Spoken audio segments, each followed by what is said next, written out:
Ang programang ito ay hatid sa inyo ng PAGCOR. Get ready for an intense, extreme, exciting experience. Here's PCSO's newest, biggest game ever. The Ultra Lotto 658 for only 20 pesos per combination. 50 million pesos is at stake. Pick 6 numbers from 1 to 58. Hit the jackpot and be an ultra millionaire of 50 million pesos. Exciting consolation prizes await you ranging from 20 pesos up to 280,000 pesos. More numbers, bigger prizes. See posters and print ads for details. Sa PCSO, bawat taya para sa kawang gawa. Isa na namang pagkilala ang ibinigay ng KBP sa DZRH sa katatapos na KBP Golden Dove Awards. Best Radio Public Service Program Host, Deo Macalma. Ito ay lalong nagbibigay sa atin ng inspirasyon para lalong Best Radio Newscaster, Angelo Palmones. Ang pagbabalita para sa akin, hindi lang obligasyon. Ito'y isang karangalan. Best Radio Children's Program, Boses ng Kabataan. Para sa inyo to, para sa lahat to ng mga kabataan, mga nagpakita ng kanilang talento. Best Radio Culture and Arts Program, Art to Art. Kami po ay nagpapasalamat sa KBP para sa kanilang pagtitiwala at parangal. Best Radio Drama Program, Batang Mujahideen Radyo Kami Balitatao. taus-pusong nagpapasalamat sa KBP sapagkat ito ang Sa KBP, salamat. Ito ay aming inspirasyon para sa tuloy na pagbibigay ng tamang balita at tamang serbisyo sa bawat Pilipino.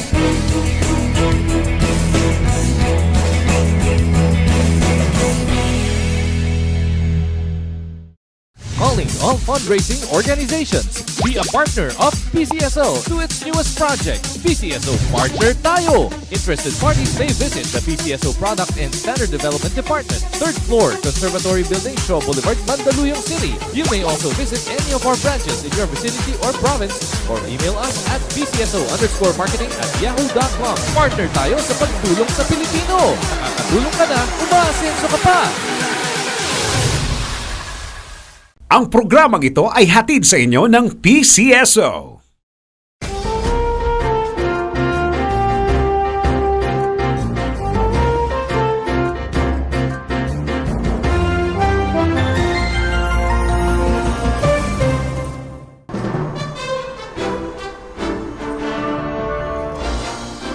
Magandang araw, General Babes Flores at General Ike Galang. Welcome to Thinking Out Loud with Rafi Alunan. Ngayong araw na ito, pag-uusapan natin very specific issues concerning national security. Yung NPA resurgence, yung mga probable scenarios regarding mga Muslim extremists, all under the umbrella of human security or internal security. In alignment with yung agreement ng Pilipinas with their ASEAN counterparts to fight terrorism together.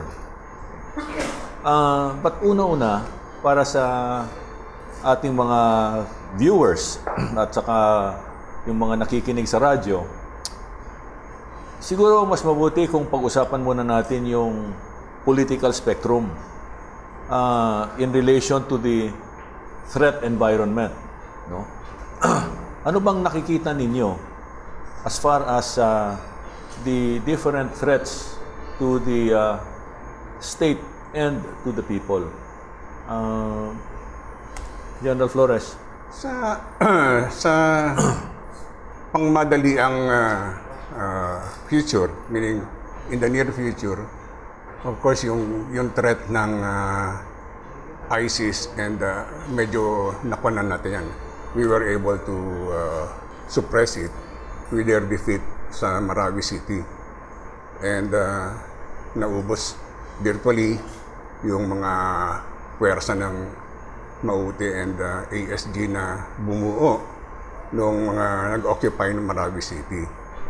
On the other hand, over the long term, perhaps magkakaroon ng resurgence yung Maute groups in some areas perhaps in a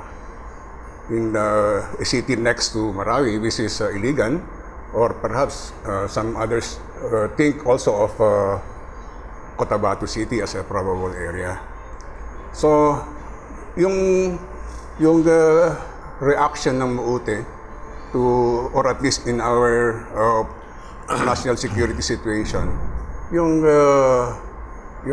their capacity to react and inflict more violence in our society will be dependent on their capacity to recover or recoil. On the other hand, it is also will be dependent on how the AFP and the police will be able to suppress or respond, or interrupt and respond to their threat. Over the long term, yung CPP, NPA, NDF, or what is also called the communist terrorists, they are the ones that really threaten a long-term and very strategic threat to our society. Kasi while a lot of us look at the 4,000 to 5,000 NPA members ng NPA as the ones that really harm the society, in reality, the CPP and the NDF operates very insidiously and covertly in our society. Meron silang above ground at saka underground organizations, ano? Yes. Itong sinatawag na CNN, or meaning to say CPP, NDF, NPA. NPA, yeah. And meron silang tinatawag na overt organizations like what you see, for instance, yung mga organizations ng kabataan, manggagawa, and teachers, and medical, and these are the overt organizations. Pero sa ilalim niyan, meron tinatawag na underground mass organization fully controlled by the CPP and through the NDF, National Democratic Front. And that includes some people perhaps in the media or even in the printed and the Prime media. So they are also active Pati sa eskwelahan. in the schools through the kabataan. Yeah. So in essence, these underground mass organizations are able to control a lot of things, including media and newspaper and television, perhaps showing what they thought would weaken or subvert the existing government. Okay, when we talk of subversion, whether it is hula or jihadist, a lot of that has to do with terrorist financing. Diba? Saan nila nakukuha yung pera? In the case of the CPP, NPA, NDF, internal at saka external sources. Yeah. Yung jihadist naman, external sources. Pati yung mga tao na pumapasok dito through human smuggling, nakakapasok because of A, porous borders, or number 2, nakakalusot sila doon sa ating mga official gateways because of corruption sa immigration. General Galang, you were involved sa immigration. Yes, sir. For some time. I was there for 5 years, sir. For 5 years. And so, this thing is not new to us, no? Yung problema sa immigration. How did you deal with that during your time? And what is it that can be done today to make things better? In my own personal point of view, sir, our immigration law is really very, very weak. It was been staged 1940 when we were under the Americans. And so it cannot really address terrorism and other transnational crime. Simply because mahinang-mahina, sir. Unang-una, sir, in our immigration laws and also constitution, we have freedom of religion. And anybody, sir, can put up a charge. And once you have a charge, you can now petition for missionaries. And that is legal in our legal system. But without us knowing na ang pinipetition ng missionaries could be terrorist. And also, sir, the weakness is, once you have a charge, you can now accept donations from other countries. So papasok, sir, not in the form of financing terrorism, but legitimate donation to the church. We have addressed this, sir, by recommending to Congress, sir, isang pukpok na lang, sir, sa House of Rep after the BICAM, sir, natapos. Kaya lang, sir, naging collateral damage ng Freedom of Information Act. During that time, when we were still with the BI, there were only 2 bills na pumasa sa BICAM. Okay na, sir, sa Senate, sa baba lang. But the congressmen then that time do not want to approve the Freedom of Information na collateral damage. And since that time on, sir, Anong connection dyan, Nagalang? dalawa lang, sir, ang approved ng BICAM and ratified ng Senate. Sa baba na lang, sir, House of Rep. So if they will approve the Freedom of Information Bill, they have no choice except to approve our bill also. So yun ang sayang, sir, kasi naka-embody dun, sir, how we will address really all these weaknesses under our existing immigration laws. As a matter of fact, sir, ang mga terrorists, alam natin yan, alam ni General Flores, nasa ruta tayo, sir, ng terorismo Kasi alam nila, napakahina ng ating immigration laws. That's why we are part of their route. So, pumapasok sa atin, sir. Okay, which brings us to the point na kung we are part of this ASEAN agreement to fight terrorism, kailangan scale up natin yung ating mga batas at mga security protocols to the same level as our counterparts. Otherwise, kasi if you look at ASEAN as a chain of 10 links, kasi 10 bansa yan, ano? If it's a chain of 10 links at hindi tayo, mahina yung ating Human Security Act, we are the weak link. And a chain is only as strong as its weakest link. So we have to avoid being that. At mayroon na tayong mga studies that point to which areas of the Human Security Act na kailangan i-amend to be in alignment with the rest of ASEAN. Would you have any ideas for the audience as to what those provisions are and what needs to be done by Congress to improve our Human Security Act? Sa panimula siguro, Mr. Secretary, yung for instance, when somebody is tagged as a terrorist, in other countries, binibigyan ng batas or ng batas ng country na yon yung mga law enforcers to do their supposed duties and responsibilities to capture whatever information they would like to extract from the supposed terrorists. Because a terrorist is to be differentiated from other criminal offenders. They possess capacity to inflict serious, large-scale injury to a lot of people. And the whole idea is to prevent them from carrying out their plans, di ba? Yeah, and we So, should so yung prevention na yon will require na una-una, the law enforcement authorities have the capacity to listen or capture the conversations. So, which will require, at this point, ano bang requirement dyan? To be able to listen in, do they need a court order? Normally may court order pa under our Yeah. Well, nung nasa PNP tayo, sir, we propose already to Congress the so-called Kalea Law, where almost all countries of the world have the communications assistance to law enforcement agencies in terms only of kidnapping for ransom and terrorism.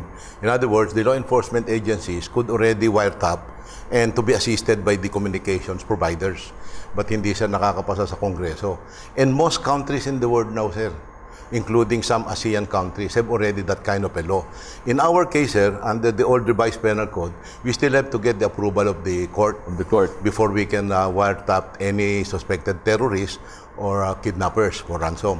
Based on our discussions with the foreign police attachés or defense attachés, ang sabi nila, like halimbawa, sa Malaysia, sa Singapore, sa Thailand, saka sa Indonesia, the law enforcement authorities are authorized to step in immediately if they see that there's a conspiracy or there is a plot they can arrest without On mere suspicion alone, sir. On mere of, suspicion. somebody being a terrorist. without a warrant, no? Yes, sir. Yes. They have that authority. And they've been very successful in the process of preventing. Meron din akong natuklasan na research data where in terms of extremist extreme actions, no, by jihadist groups, lumalabas na Malaysia is used as the Planning area. parang planning, no? It's where they plan or plot. Tapos the attacks are carried out in Indonesia and then in the Philippines, ano? So there's a need for Indonesia, Malaysia, and the Philippines to harmonize and come up with a common approach to deal with this problem, because itong jihadist problem na ito may global footprint, no?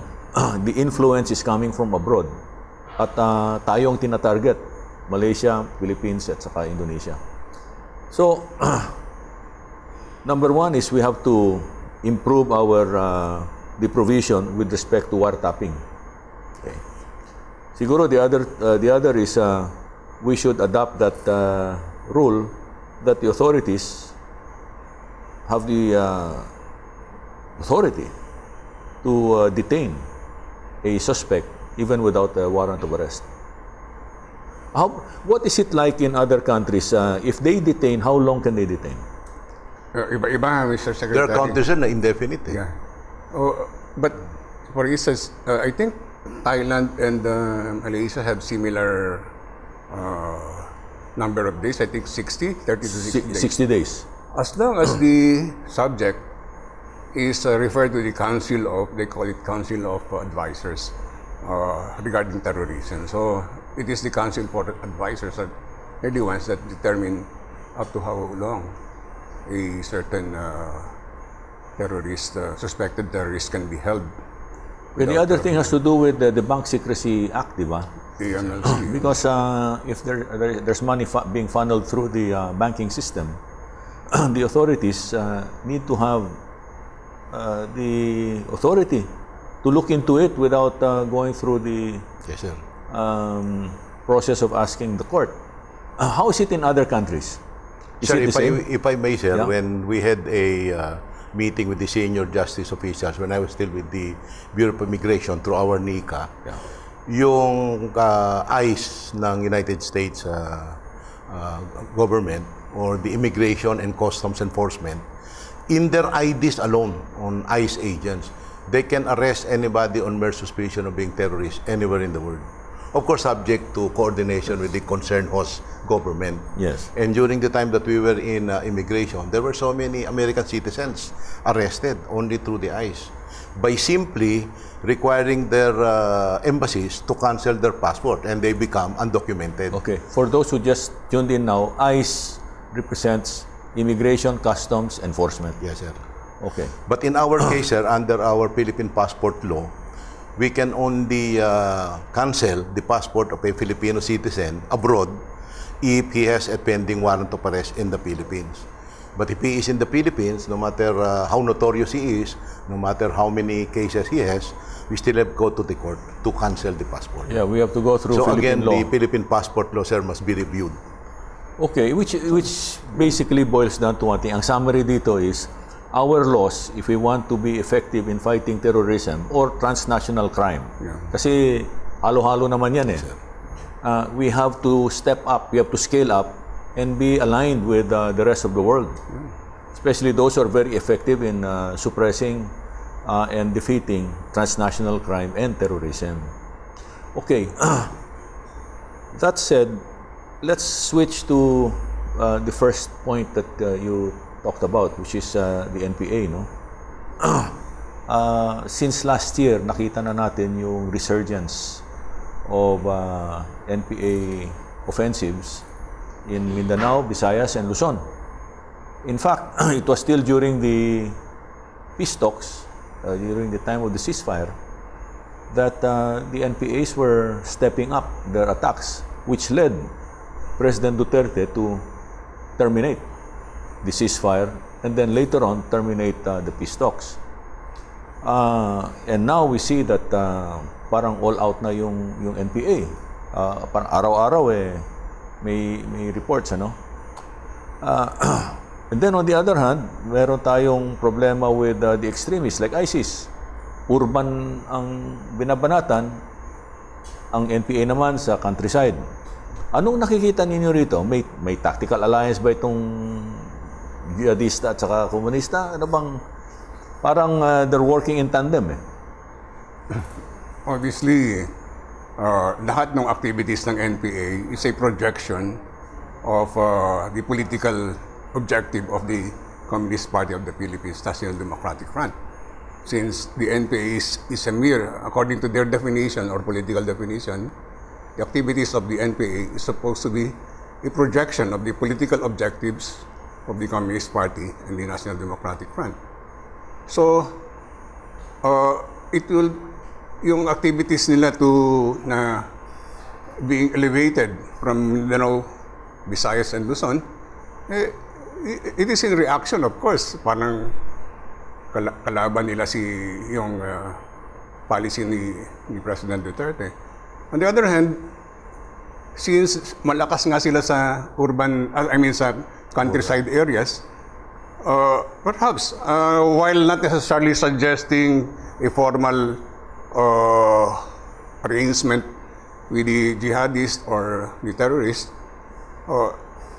they have been known to have some common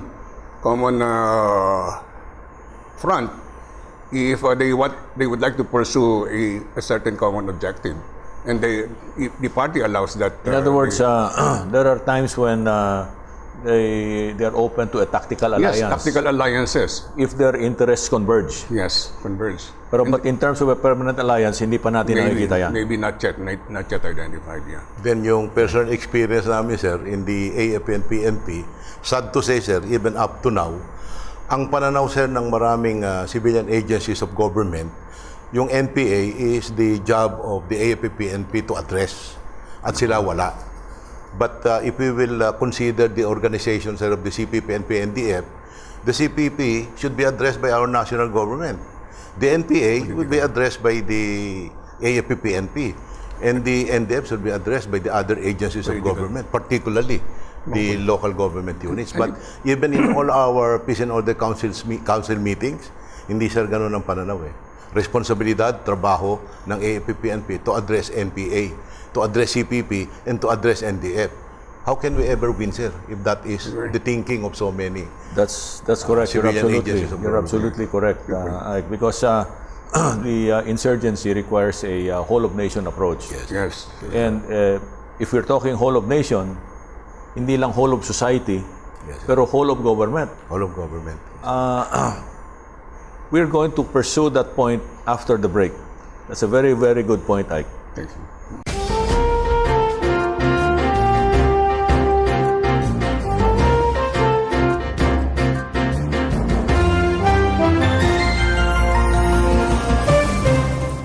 Ang programang ito ay hatid sa inyo ng PAGCOR. Calling all fundraising organizations. Be a partner of PCSO to its newest project, PCSO Partner Tayo. Interested parties may visit the PCSO Product and Standard Development Department, 3rd floor, Conservatory Building, Shaw Boulevard, Mandaluyong City. You may also visit any of our branches in your vicinity or province, or email us at pcso_marketing@yahoo.com. Partner tayo sa pagtulong sa Pilipino. Nakakatulong ka na, umaasenso ka pa. Reklamong totoong pinakikinggan. Reklamong talagang pinag-uusapan. Reklamong talagang tinututukan. Pinakikinggan, pinag-uusapan, tinututukan. Sama-sama, sabay-sabay at tuloy-tuloy nating tutukan si Greco sa programa Ireklamo kay Greco. Kasama si Greco. Greco Belgica. Linggo, 2:00 ng hapon. Sabayang matututukan sa DZRH News Television, DZRH Radio, DZRH News Television Facebook at YouTube live channel at dzrhnews.com. Ireklamo kay Greco. Get ready for an intense, extreme, exciting experience. Here's PCSO's newest, biggest game ever. The Ultra Lotto 658 for only 20 pesos per combination. 50 million pesos is at stake. Pick 6 numbers from 1 to 58. Hit the jackpot and be an ultra millionaire of 50 million pesos. Exciting consolation prizes await you ranging from 20 pesos up to 280,000 pesos. More numbers, bigger prizes. See posters and print ads for details. Sa PCSO, bawat taya para sa kawang gawa. Ang programang ito ay hatid sa inyo ng PCSO.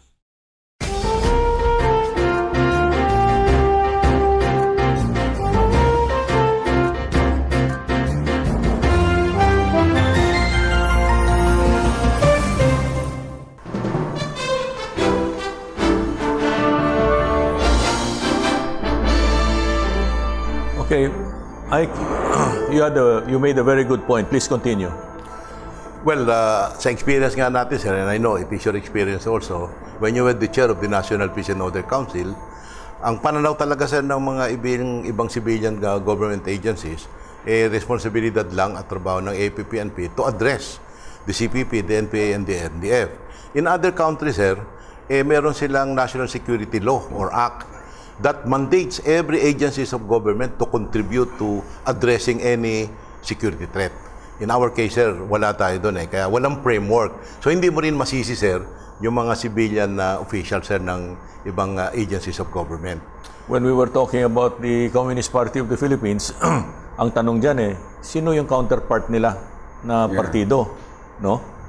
Right now, wala tayong partido na nakikita kundi fraternity. No?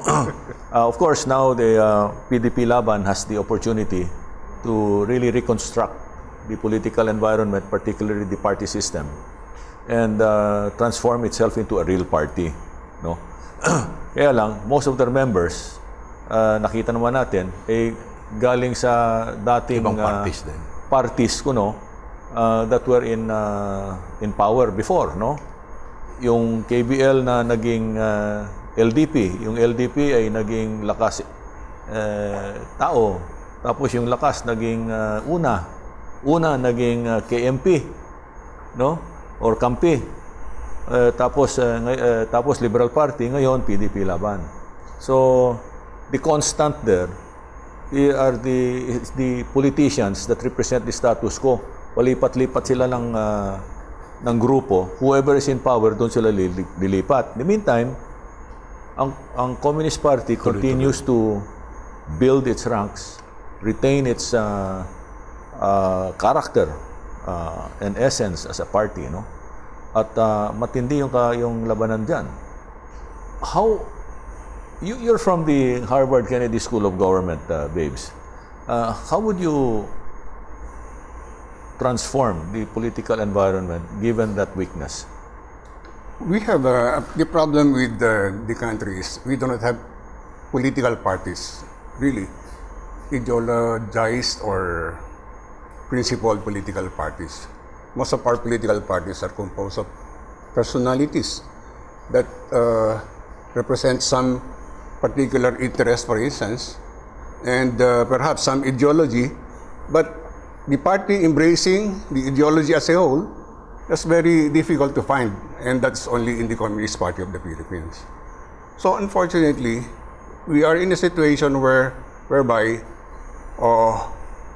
there is a Communist Party that is directing the conduct of a warfare against the state, and the only entities, well, mostly at least doing the fighting and struggling against this Communist Party, National Democratic Front, and the NPA is the military.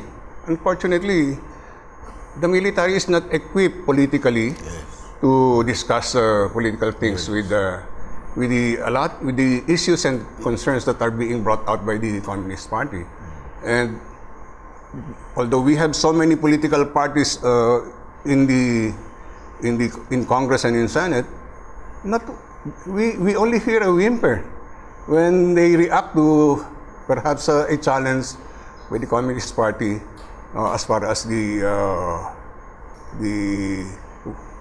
the insurgency is concerned.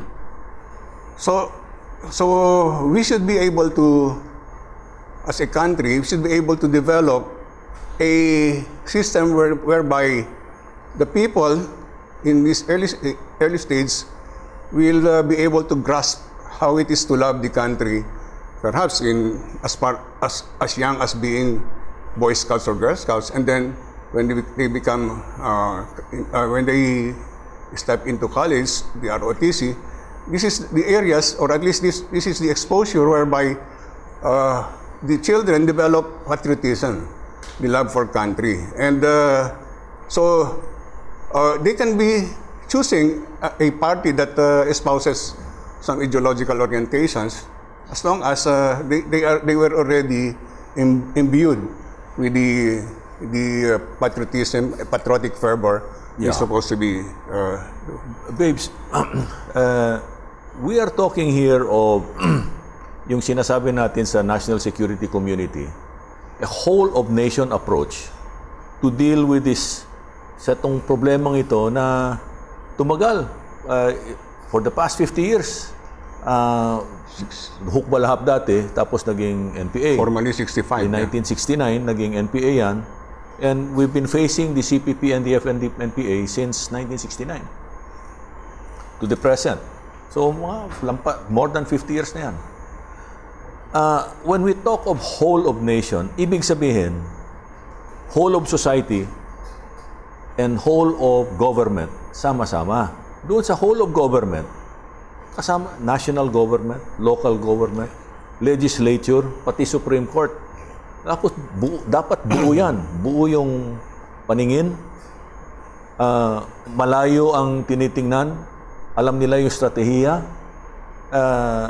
They have long-term thinking. And the whole purpose is to secure the state and the people against all threats, domestic at saka foreign. Okay? Ang society naman, dahil sa yung mga kumakalaban sa gobyerno, hindi naman sabihin na lahat sila ay masamang tao. Marami din dyan, may legitimate grievances against the established against the establishment. No? And society has to address that. Kasi may social issues, may economic issues, may cultural issues. At most of the time, yung mga rebelde natin, yung mga hindi ideologues, may hinanakit na legitimate na hinanakit, abuse, suppression, oppression, injustice, exclusion, absence of governance. So it's about poor governance, but it's also about poor civics. No, you don't help yung kapwa mong Pilipino. Maraming napapabayaan. So we need to, if we're going to address this as a whole of nation, we also have to transform the way we do things, yung attitude natin at behavior, ano? So we go back to the fact na yung kalaban natin has been basically intact and united. May sinusunod na mga layunin at mga protocols, ano? Tayo watak-watak. Lambat Bitag, General Galang, if you remember, was our counterinsurgency program. At yung ating executive backbone na ginamit to make sure that Lambat Bitag was carried out was the Peace and Order Council. Yes, sir. Alright. Kasi yung Peace and Order Council, nandyan yung lahat ng agencies, pertinent government agencies, pati civil society nandyan. At panahon natin, sinabi natin na itong insurgency na ito, 20% lang of the effort is military and police to defeat the armed threat. But winning back the hearts and minds of the people, especially those that have taken up arms against the government or are supporting the armed movement, kailangan good government at saka development. Doon papasok yung national at local governments, ano, pati yung business sector. Naintindihan siguro ng at that time ng majority. But after that, nawala na naman. tama yung sinabi mo, kayong dalawa na ang attitude is pag insurgency, ipasa na lang sa military at police. Let them solve it. And you're correct, they cannot solve it because 80% of the problem has nothing to do with the military or the police. Well, sa sarili ko, sir, pananaw, yung lambat pita, kaya hindi nakakuha ng suporta, sir, sa ibang sector, is campaign plan kasi adopted by the AFP-PNP, not for the entire government. On a positive note, yung kultura natin, sir, na tankotism, kung anong partido nung nanalong presidente, majority lumilipat. Yes. Pwede siguro, sir, i-exploit yung to our advantage, kung meron lang solid and well-founded framework on national security na susundan ng mga presidente. So may suporta siya agad, sir, from the politicians, even if we do not have any political party. In other words, yung current situation, pwede natin exploit Kasi naglilipatan sila kung sino yung nanalong presidente. I think tama. But there is no solid framework on national security. I think this administration It's a very good, has seen it already. Kaya meron ng national security policy. At sa pagkaintindi natin, merong national security strategy na binubuo. No? Pag binuo na yan at naging official yung strategiya na yan, lahat ng mga pinag-usapan natin malamang siguro And to make it stronger, sir, better na ipa-approve sa Kongreso para hindi basta-basta mababago, sir. That's true. There was a mention kanina yung political spectrum. It's di ba yun ang ginagamit natin upang isituate yung political forces from left to right. Yeah. So, makikita natin doon yung mga extreme left, yun yung nag-advocate ng violence, CPP, NPA, NDF. Nakikita rin natin na yung underground is yung NPA and above ground is the NDF. Pero sa gitna, yung nagpapatakbo talaga is the CPP. And then, from the other end, meron din tayong mga extremist right. No? So in short, and the other political forces na nag-exist in our spectrum. On the other hand, in our analysis of the political spectrum, we find that some of the personalities in these political parties are also in contact with each other. For instance, yung nasa left, nakikipag-usap din sa center, nakikipag-usap din sa right. That is the reason why it is sometimes you hear that, for instance, yung leftist extremists are also working with legal or legitimate political parties like what we have in the spectrum, the Liberal Party, Nationalist Party, etc. Meron ding possibility that some of these, for instance, JI or ASG, yung Abu Sayyaf group, working together with local governments, local government personalities. Kasi yung political personalities sometimes sa Philippine setting, sometimes a person himself is considered a political entity, separate from any other. So by himself, he is a political personality. So also, there are, again, in some instances, because of common objectives, tactical alliances can be created by these political forces. And that's the reason, siguro if we will be able to educate a lot of our political personalities along these lines, they will be able to understand the complexity of our political situation.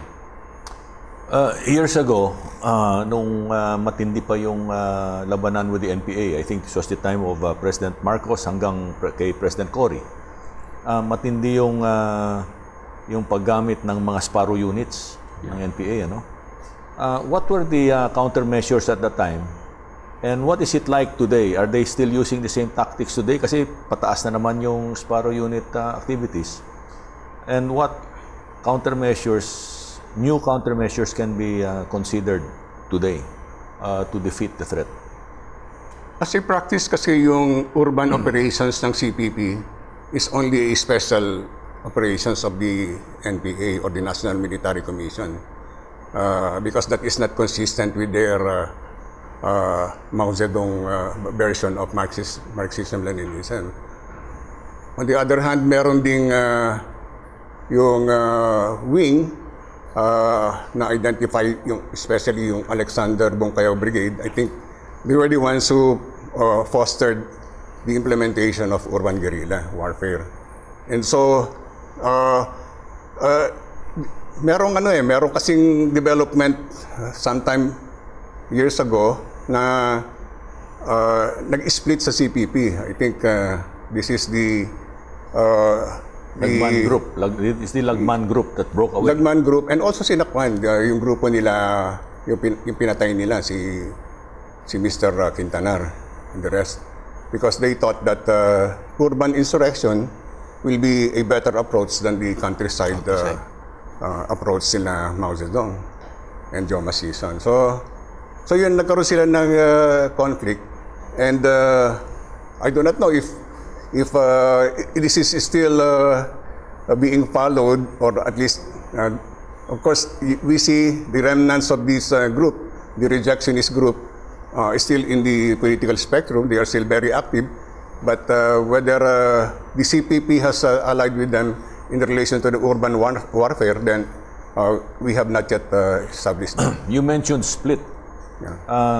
Basically, the CPP and the NPA are split. Nakikita naman Nagkaroon natin sila yan. ng, yeah. Nakita natin sa field yan, ano? That's right. For that matter, even the jihadist movement, may kanya-kanya mga grupo yan, ano? Ang tanong dyan, kaninong NPA o kaninong Abu Sayyaf or kaninong extremist group, ano? Yeah. Sino ba ang controlling agent dyan? Kasi sir, sa local... It's complicated. Sir, hindi rin natin masisi kung wala tayong solid framework nga on how to secure everyone, particularly those in position. Sa local government level kasi sir, survival ang labanan Kung nasabi nga niya, kung hindi nakikipag-usap doon sa left and the right baka mawala siya sa mundo, hindi lang mawala sa political position. So that should be considered when we come up with a solid national security framework. Kasi ang national security is really protection of the state and its people. But you know, really at the bottom line is nahihinayan tayo dahil sa Filipino versus Filipino. Yeah. You know, so much talent, so much blood has been shed where Filipinos fight Filipinos, and for what and for whom? Ang tanong ko dyan is for whom?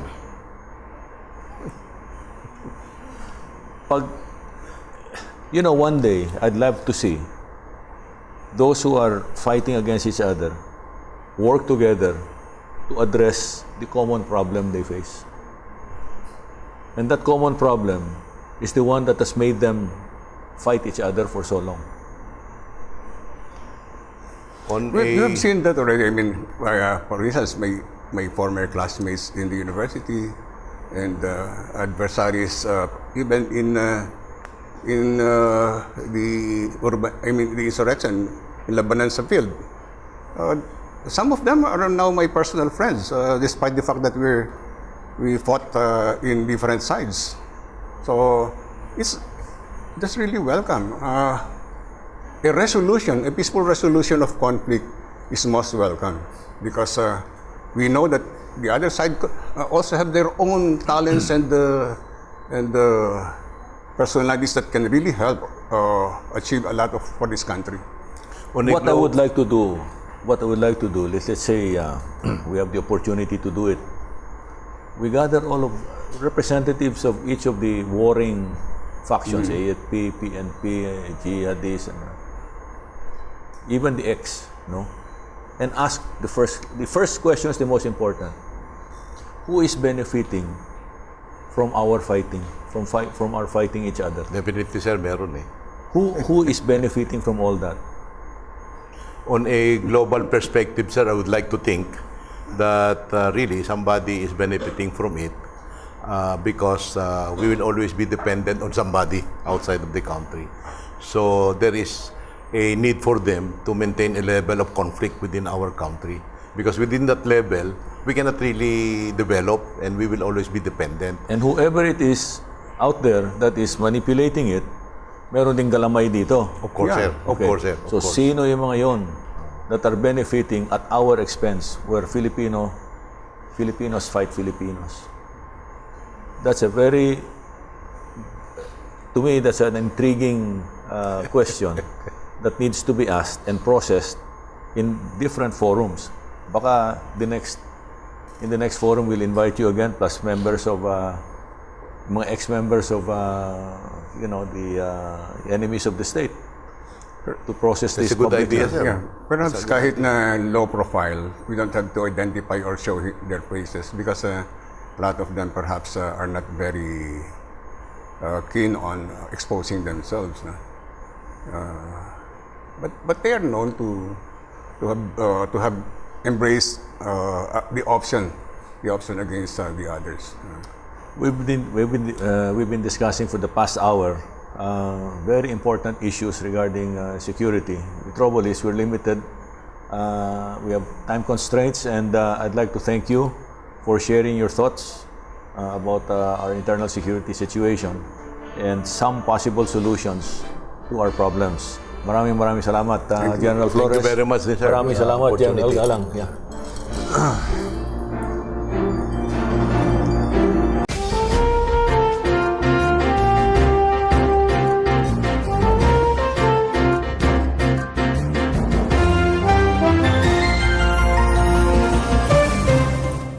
Ang programang ito ay hatid sa inyo ng PAGCOR.